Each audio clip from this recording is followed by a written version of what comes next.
இருந்தாலும் நம்ம அதை தான் சொல்றோம். அப்ப நம்மளுடைய ஜாதகத்துல சில தோஷங்கள் அப்படின்னு இருக்கு.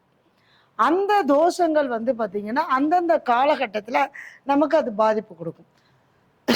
இப்போ ஒரு ஜாதகத்துல செவ்வாய் தோஷம் இருந்தது அப்படின்னா அது எப்ப பாதிப்பு கொடுக்கும் அப்படின்னா திருமணம் சார்ந்த விஷயங்கள் வரும்போதுதான் அந்த செவ்வாய் தோஷமானது நம்மளுக்கு பாதிப்பு கொடுக்கும். அந்த மாதிரி ஒவ்வொரு காலகட்டம் அப்படிங்கிறது அந்த தோஷங்களுக்கு கண்டிப்பா உண்டு. ஒரு 2 வயசு குழந்தைக்கு போய் ஜாதகத்தை பார்த்துட்டு இந்த குழந்தைக்கு செவ்வாய் தோஷம் இருக்குதுங்க, நீங்க பரிகாரம் பண்ணுங்க அப்படின்னு சொன்னா அது நமக்கு தேவையில்லாது. அதான் சொல்லுவாங்க, எப்பவுமே ஜோதிடம் அப்படிங்கிறது வயசு, அதுக்கப்புறம் அவங்களுடைய கால நேரங்கள், திசா புத்திகள், அந்த டைம்ல கோச்சார கிரகங்கள் இதெல்லாம் சேரும் போதுதான் அந்த ஜாதகருக்கு அதுக்கான முழுமையான பலன்களை, அது நன்மையோ அல்லது தீமையோ நமக்கு அந்த அமைப்பை கண்டிப்பா கொடுக்கும். சரிங்களா? அப்படி இருக்கும்போது நம்மளுடைய ஜாதகத்துல அப்படி என்ன தோஷங்கள், முக்கியமான தோஷங்கள் தான் இது. அதாவது இது எல்லாமே பாத்தீங்க அப்படின்னா நம்ம 9 கிரகங்கள் நம்ம சொல்லுவோம் இல்லையா, 9 கிரகங்கள், சூரியன், சந்திரன், செவ்வாய், புதன், குரு, சுக்கிரன், சனி, ராகு, கேது அப்படின்னு சொல்லக்கூடிய 9 கிரகங்கள் தான் நம்மளுடைய ஜாதகத்தை ஆளுமை செய்கின்றன. அப்ப நம்ம வந்து ஏதாவது நம்ம கிரகங்களை ஆளுமை பண்றோமா அப்படின்னு கேட்டோம்னா கிடையவே கிடையாது. அப்ப கிரகங்கள் தான் மனிதர்களை ஆள்கின்றன. நீங்க அதை பத்தி ஜோதிடம் வந்து நீங்க எனக்கு வேணும், இல்ல வேண்டாம், நான் ஜாதகம் பார்ப்பேன், இல்ல நான் ஜாதகமே பார்க்க மாட்டேன், நான் சாமியே கும்பிட மாட்டேன், என்ன எந்த கிரகமும் ஒன்றும் பண்ணாது அப்படின்னாலும் நம்ம நினைக்கவே முடியாது. அந்த கிரகங்கள் அவங்க செய்யற வேலையை கரெக்டா செஞ்சுட்டே இருப்பாங்க. இப்ப சூரியன்னா காலையில 5:50க்கு 6 மணிக்கு சூரியன் உதிச்சிருவார், சாயந்தரம் 6 மணிக்கு சந்திரன் வந்துருவார். அப்ப அந்த 9 கிரகங்களும் எப்படி அந்த பிரபஞ்சத்துல இயங்கி கொண்டு இருக்கிறதோ அதே போலதான் நம்மளுடைய ஜாதகத்துல அந்த கிரகங்கள் இயங்கி கொண்டே இருக்கும். நான் வந்து அதெல்லாம் பார்க்க மாட்டேங்க, ஜோசியமெல்லாம் எனக்கு நம்பிக்கை இல்லை, நம்பவே வேண்டாங்க. இன்னைக்கு 4 நட்சத்திர திதி யோகம் கரணம் இந்த 5 சேர்ந்து அந்த 9 கிரகங்களும் சேர்ந்து உங்களுடைய ஜாதகத்துல நீங்க என்ன செய்யணும் அப்படின்னு தீர்மானிச்சிருக்கோ அதை தான் நீங்க செய்ய முடியும். நீங்க மாற்றா நான் வந்து இதை இல்லை, இன்னைக்கு வந்து நான் இதை செய்ய மாட்டேன், நான் வேற ஒன்று செய்வேன் அப்படின்னு நீங்க ஃபிக்ஸ் பண்ணி வச்சிருந்தீங்கன்னாலும் கூட அது நடக்காது. இப்ப இன்னைக்கு நான் ஒரு ஊருக்கு போறேன், நான் ஃபிக்ஸ் பண்ணி வச்சிருக்கேன்னு வச்சுக்கோங்களேன், என்ன இந்த கிரகங்கள் சம்மதிக்கல அப்படின்னா என்னால வீட்டை விட்டு கூட நகர முடியாது. திடீர்னு கெஸ்ட் வந்துருவாங்க, ரொம்ப முக்கியமானவங்களா போயிடுவாங்க. அப்ப நம்ம என்ன பண்ணுவோம், இப்ப நம்ம ஊருக்கு போறது முக்கியமா, கெஸ்ட் வந்தது முக்கியமா? கெஸ்ட் வந்துட்டாங்க, அவங்க தான் முக்கியம். அப்ப அது தடையாயிரும். இப்ப இங்க இதுல நம்ம என்ன பண்ணோம்னா நம்ம எதுவுமே பண்ண முடியாது. அப்ப எந்த ஒரு விஷயமா இருந்தாலும், நம்ம படிப்பாகட்டும், வேலையாகட்டும், திருமணமாகட்டும், குழந்தை பாக்கியமாகட்டும், எதுவா இருந்தாலும் நம்மளுடைய ஜாதகத்துல கிரகங்களுடைய அமைப்பை பொறுத்து தான் நம்மளுடைய வாழ்க்கை பயணமானது நம்மளுக்கு போய்கிட்டே இருக்கும். சரிங்களா? அப்படிப்பட்ட நம்மளுடைய ஜாதகத்துல இருக்கக்கூடிய சில கடுமையான தோஷங்கள், அதாவது தோஷங்கள்னா 9 கிரகமும் தோஷம்தான். ஏன்னா ஒவ்வொரு கிரகத்துக்கும் ஒவ்வொரு உறவு. நான் அடிக்கடி சொல்லுவேன், சூரியன்னா அப்பா, சந்திரன்னா அம்மா, செவ்வாய்னா சகோதர உறவு, பெண்களாக இருந்தால் கணவன், புதன் என்றால் தாய் மாமன் உறவு, உறவுகள் வழி சார்ந்த உறவுகள் எல்லாமே புதன். அடுத்தது குரு அப்படின்னா நம்மளுடைய முன்னோர்கள், நம்ம குழந்தைங்க. அதான் 5ஆம் பாவத்தை வந்து முன்னோர்கள்னு வச்சாங்க, 5ஆம் பாவத்தை தான் குழந்தைகள்னு வச்சிருக்காங்க. ஏன்னா நமக்கு முந்தின ஜென்ரேஷனும் அதுதான், நமக்கு வரப்போற ஜென்ரேஷனும் அதுதான். அதனாலதான் 5ஆம் பாவத்தில் புத்திர பாக்கியம் அப்படின்னு சொல்லக்கூடிய பூர்வ புண்ணியஸ்தானம் அப்படின்னு சொன்னாங்க. அப்ப ஒரு ஜாதகத்துல பூர்வ புண்ணியஸ்தானம் நல்லா இருந்தாதான் அந்த 5ஆம் பாவமானது நமக்கு நல்லபடியா செயல்படும் அப்படிங்கிறதுக்காக சொன்னாங்க. அப்ப அடுத்தது சுக்கிரன் அப்படின்னா ஆணுடைய ஜாதகத்துல மனைவி, சகோதரி, பெண்கள், அக்கா, தங்கச்சி, அடுத்தது வந்து பெண் குழந்தை, இது எல்லாமே சுக்கிரன். சனினா யாருங்க? சித்தப்பா, பெரியப்பா, பங்காளி வகலி உறவுகள் எல்லாமே சனி. ராகுனா யாரு? தாத்தா. அது தாய் வழியில வந்த தாத்தாவா இருந்தாலும் சரி, தந்தை வழியில வந்த தாத்தாவா இருந்தாலும் சரி. கேதுனா யாரு? பாட்டி. அப்ப தாய் வழி பாட்டியும் தந்தை வழி பாட்டியும் 2 பேர்த்தையும் குறிக்கக்கூடிய கிரகம் கேது. அப்ப 9 கிரகங்களும் 9 உறவுகளா வந்துருச்சா? அந்த காலத்துல இந்த 9 உறவுகளும் இருந்துச்சு, அதனால இந்த 9 கிரகமும் நல்லா செயல்பட்டுக்கிட்டு இருந்துச்சு.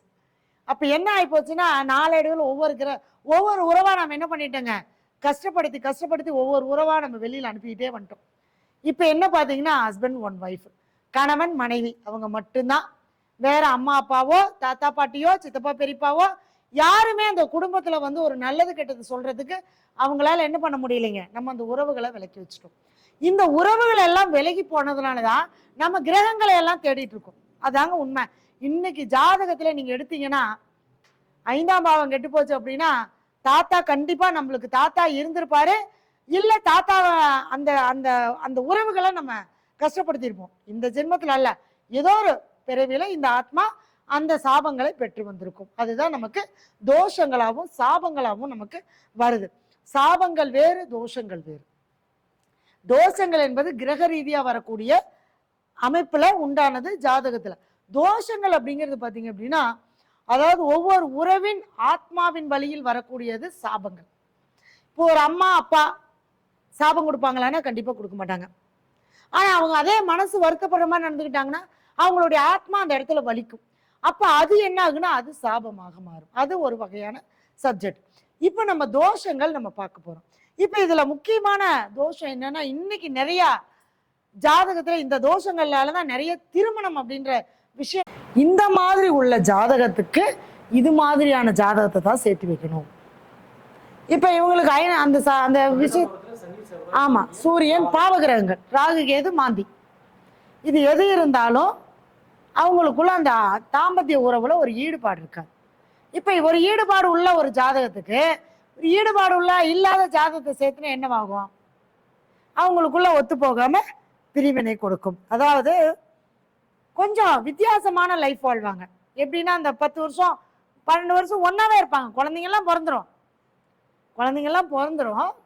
அதுக்கப்புறம் அவங்களுக்குள்ள பெருசா அந்த உறவு இருக்காது. இவங்களே அவங்களுக்கு ரொம்ப பிடிக்கும். வீட்டுக்கார மனைவிக்கு ரொம்ப பிடிக்கும், மனைவியே கணவருக்கு ரொம்ப பிடிக்கும். ஆனா அவங்களால என்ன ஆகாது?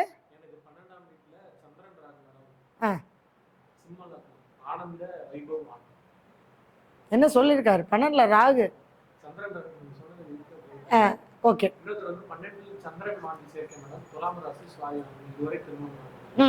பாத்தீங்களா, இந்த 12ல மாந்தி இருந்தாலும் திருமண தடை தோஷத்தை கொடுக்கும். ஏன்னா கல்யாணம் ஆயிட்டா அங்க எல்லாமே நடந்துரும். ஏன்னா 6 12 கனெக்ட் ஆகும். 12ல மாந்தி இருந்தா 6ஆம் இடத்தை பார்க்கும்.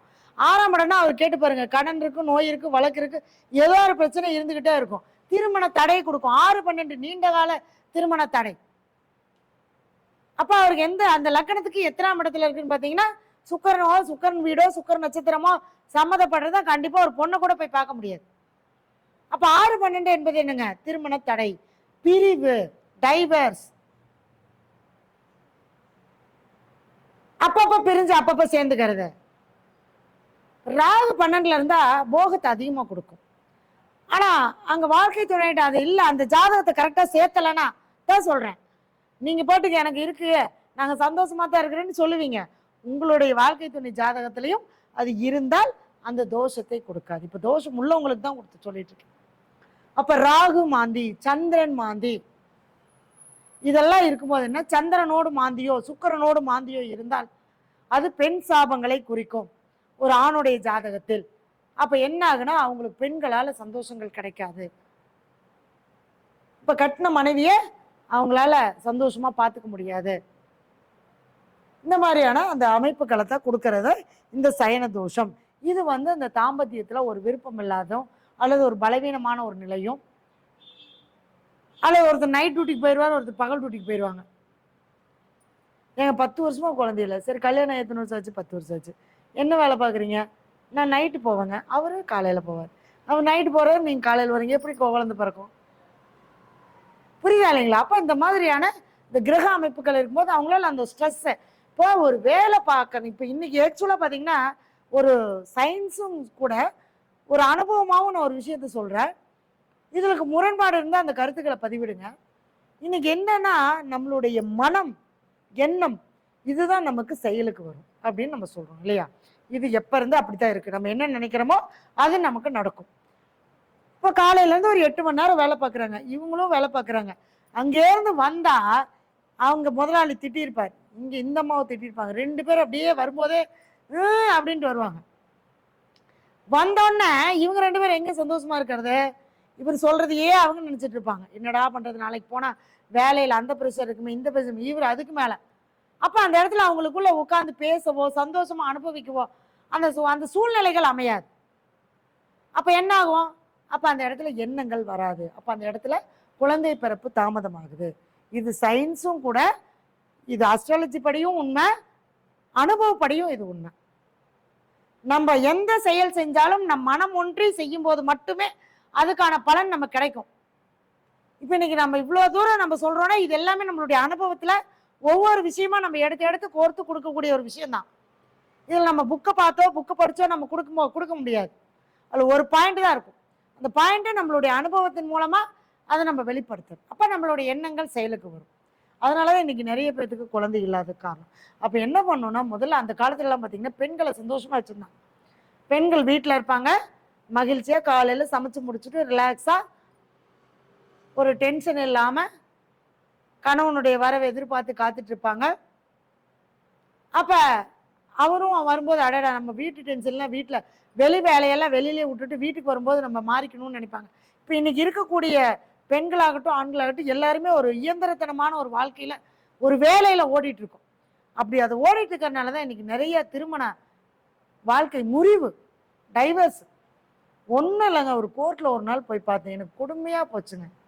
அது எப்படிதான் அந்த ஜாதகத்தை சேர்த்துனாங்களா, இல்லை விதியோட கொடுமையா, இல்லை இயற்கையா அப்படிதான் நடந்துக்குதா, இல்லை இவங்களுடைய செயல்கள்னால டைவர்ஸ் ஆகுதான்னு என்னால் அன்னைக்கு கண்டுபிடிக்க முடியல. வியாழக்கிழமை குருன்னு நீதிபதி, குருன்னு ஜட்ஜு, வியாழக்கிழமையே தான் டைவர்ஸ் கேஸ் ஒவ்வொரு கோர்ட்லயும் நடக்குது. அன்னைக்கு மட்டும் பார்த்தீங்கன்னா ஒரு 3 மணி நேரத்துல ஒரு 150 கேஸ் பார்த்துப்பேன். அப்ப எத்தனை கோர்ட், எத்தனை, ஏன் இதுக்கெல்லாம் என்ன காரணம்? நம்மளுடைய அறியாமையா, இல்ல நம்மளுடைய ஜாதக ரீதியா இருக்கக்கூடிய பிரச்சனையா, அதை சரியா பார்க்காமதுனால வெட்டதனுடைய விளைவா, இல்ல நம்மளுடைய மனமா அப்படின்னு கேட்டா, இன்னைக்கு இருக்கக்கூடிய சூழ்நிலையில கிரக நிலைகள் ஒரு பக்கம் இருந்தாலும் நம்மளுடைய எண்ணங்கள் என்னவாக இருக்கோ அதுவே தான் செயலாக மாறும். ஒருத்தருக்கு ஒருத்தர் விட்டு கொடுத்து போங்க, அட்ஜஸ்ட் பண்ணி போங்க. அவங்கதான் நம்ம லைஃப். இன்னும் விட்டு இன்னொன்னு, இதை விட்டு இன்னொரு பெட்டரா லைஃப் கிடைக்குமா அப்படின்னு போனோம்னா அது அதை விட கொடுமையா போயிடும். நான் நிறைய பார்த்துட்டேன் என்னுடைய அனுபவத்துல. இந்த பையனை டைவர்ஸ் பண்ணிட்டு இந்த பொண்ணை டைவர்ஸ் பண்ணிட்டு இன்னொரு பொண்ணை பண்ணுவாங்க, அதுக்கு அவளே பரவாயில்லைங்க அப்படிப்பாரு. ஏன்னா நம்மளுடைய ஜாதகத்துல விதி கொடுப்பணும் அவ்வளவுதான் இருந்தா அதை ஏத்துக்கிட்டு அதை அனுபவிக்க பார்க்கணும். அதை விட்டுட்டு நான் ஜம்ப் பண்ணி போனேன்னா இன்னொன்னு கண்டிப்பா வரும். இப்போ நம்ம ஒரு செலவே வருதுன்னு வச்சுக்கோங்களேன், யாரோ ஒருத்தர் ஒரு கோயிலுக்கு வந்து கும்பாபிஷேகத்துக்கு பணம் கேட்கறாங்க. நம்ம என்ன பண்றோம், இதெல்லாம் அனாவசிய செலவு, எதுக்கு கும்பாபிஷேகத்துக்கெல்லாம் காசு கொடுத்துட்டு அதுக்கு ஒரு 2000 ரூபாயை கொடுக்கணுமான்னு நம்ம இறுக்கி பிடிச்சி வச்சோன்னா 2000 ரூபாய்க்கு அடுத்த நாளே ஆஸ்பத்திரி செலவு வந்துடும். கம்முன்னு கும்பாபிஷேகத்துக்கு கொடுத்துருந்தா கூட ஏதோ உடம்பாவது நல்லா இருந்திருக்குமா? எது நடக்கணும் அப்படின்னு இருக்கோ அதை நடக்க நம்ம விட்டணும். அதுல நம்ம எப்படி தப்பிச்சுக்கிறது அப்படின்னா, சில கர்மாக்களுக்கு அதற்குண்டான சில நிவர்த்திகள், அன்னதானம் பண்ணுங்க. முடிஞ்ச வரைக்கும் அன்னதானத்தால மட்டுமே நம்மளுடைய கர்ம வினைகளை குறைத்து கொள்ள முடியும், தீர்க்க முடியாது. 10 பேருக்கு சாப்பாடு போடுங்க, பசி உள்ளவங்களுக்கு போடுங்க, அது மட்டும்தான் உங்களுடைய கர்மாவை நிவர்த்தி பண்ண கொடுக்க முடியும். சரி, நான் போனேன்னா வேற மாதிரி போயிடுவேன். சரி, அடுத்த தோஷத்தை பார்க்கலாம். இன்னும் 9 கிரகத்துக்கு உண்டான இதெல்லாம் இருக்கு இல்லையா, சூரியன், சந்திரன், செவ்வாய், ராகுன்னு. அடுத்தது